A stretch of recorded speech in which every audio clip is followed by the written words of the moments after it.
Ashley Froment here at Griffin Grays. Griffin Grace, yeah. Tell us, is there such thing as a typical working day, and if so, tell us a little bit about it. Typical working day. Every day is different for us in here. We see all walks of life come through our door, whether it be telephone, email, deal with a number of different scenarios, mostly property related, but also other relations as well.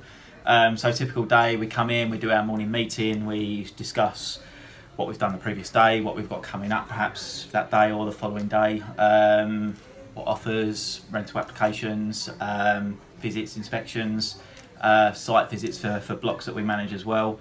And then after we've had our meeting, we go about our day basically. We have various different departments here, all of which coincide together.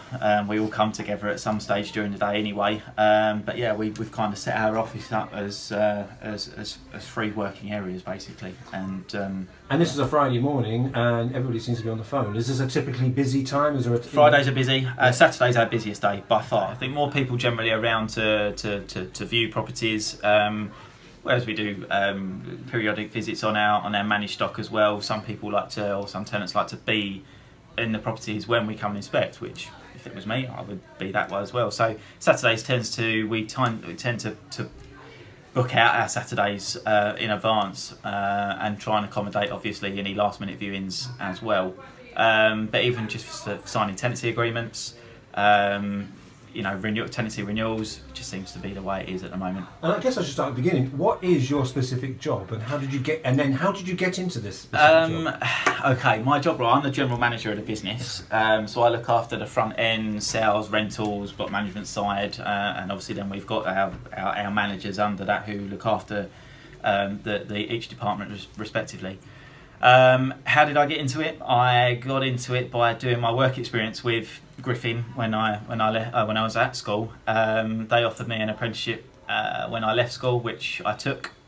I worked my way up, and barring a year's break where I went to do property auctions in London, I've always been geared to the Griffin Group in various positions: auctions, residential lettings, sales.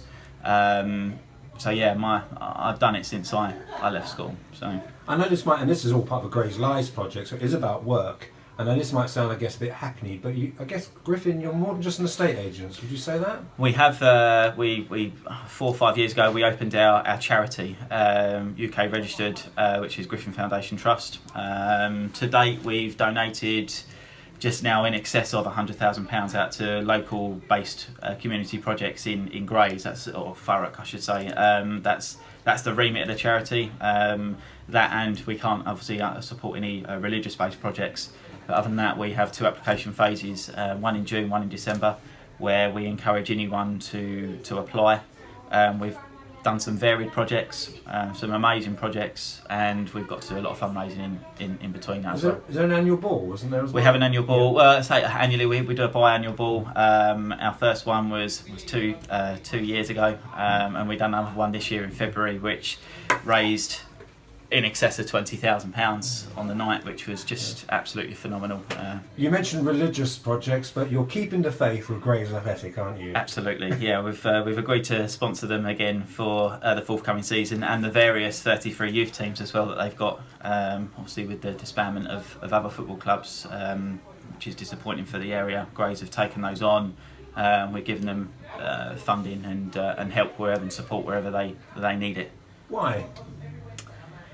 Myself, the MD, various other people here as well, are big football fans, first and foremost. But it is the community is, I would say, is lacking that the need for the football club to be back round here. It's a big pull. I mean, I can remember when I first started here 10 years ago, which is when Grays Ath were leaving Bridge Road. We could sit in our office on a Saturday afternoon and hear the crowd roar from Bridge Road. And that's a sad thing, that we can't hear that anymore. And we want to be involved in it. But there seems to be, even in the short time we do in these films, there seems to be with Jimmy Fandy, with the girls' teams, and you just get a feeling that things are going on the way The back wheels are in up? motion. Yeah. I mean, we get on. We've got a very good relationship with Steve Skinner, the chairman of Grays Athletic. He's done an amazing job since the club became fan-owned, a community football club. He really, and him and his team have been the driving force behind that, and it needed that, and the wheels are now in motion to I think just finally, you enjoy your work, and do you see yourself still working here, saying if we came back in 10 years' time? Yeah, I think so. I mean, when I started out, I'd always like to do 10 years, and I'm coming up to that myself here now. So, yeah, bring it on. We're as a company, we're going nowhere. We're here to stay. We've just completed a recent takeover of another business, which they've come in with us as well, and that will continue to happen. We are here to stay.